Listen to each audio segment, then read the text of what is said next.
Hello Stipes Stallions, welcome to another week of online learning. I hope you all are doing well, staying safe, and being healthy.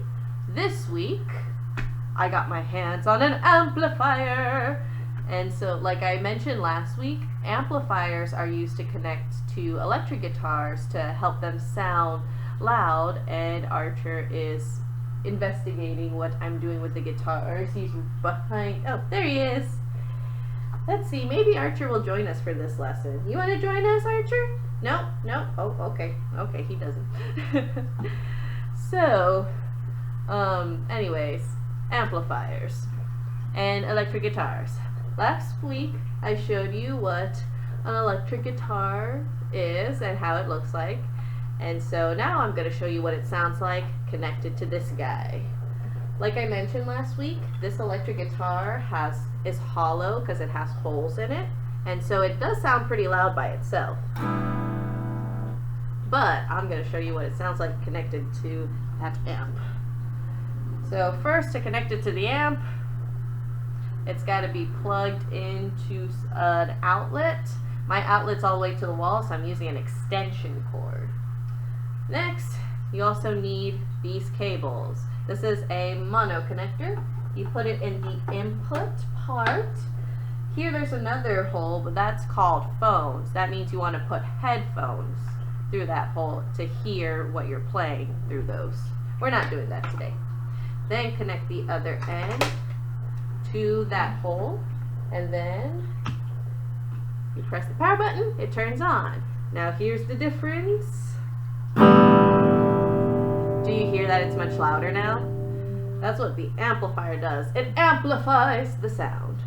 So, I'm going to show you what some of the different things do. All these knobs on the guitar itself, they have to be turned all the way to the right, at least for this specific electric guitar. And that way, the sound can come out as loud as from the guitar to the amp.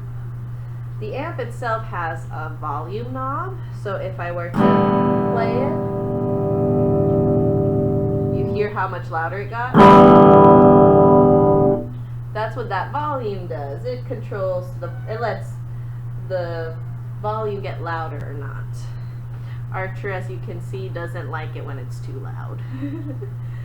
So, this little switch right here that you flick, it is called a three-way selector.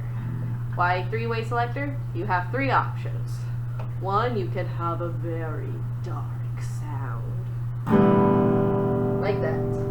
Let me adjust the volume.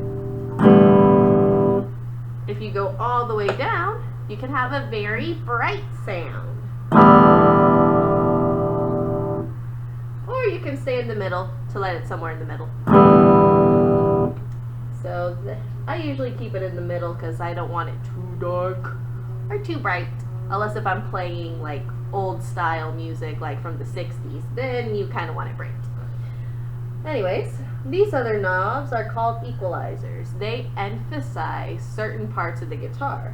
So this part is the bass. So if I put that all the way up while the others stay low, you're going to hear the low notes like this.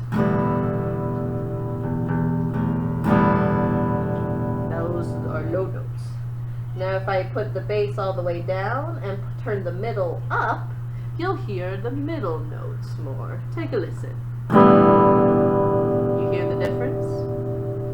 Here you have more of those middle notes coming out.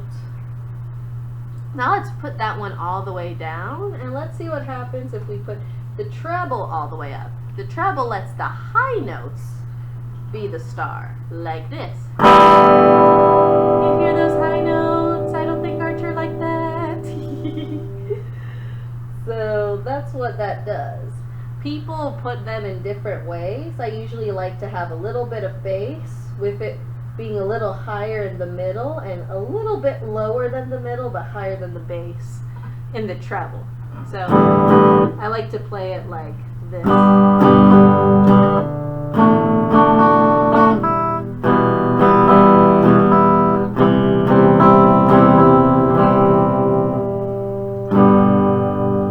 That's why I like to play it. Last but not least, we have the chorus section. Now when the chorus is on, which I gotta push a gray button here, you can control the speed of the sound. And you're like, speed of the sound? How do you control that? Well, I don't know if some of you've already learned this in science, but sound comes in waves. So slow sounds are very big waves. And fast sounds are very fast waves, or very small waves. So here I can control the waves, and you can hear how it sounds through the speed of the sound.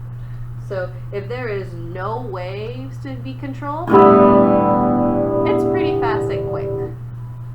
But if the waves are slow, you kind of hear this wobble, like, or echo, like whoa, whoa, like this. Do you hear that? Yeah, so it kind of distorts the sound a little bit too, which is pretty cool. I don't use it often, but it's cool to know that it's there. So those are some of the different sounds that you can make with the amp. I almost forgot to show you one thing. Remember how last week I showed you what the whammy bar did? This is what it does when you're connected to the amp. You hear how it's a lot more obvious that time with the amp? So yeah, this thing is the whammy bar for you guys who weren't able to see my video last week. So this is just some examples of what different sounds the amp can make. And so I hope you have a good rest of your week. I hope you learned a lot about what an amplifier can do for an electric guitar and how it can sound differently. And I will see you all next week. Goodbye.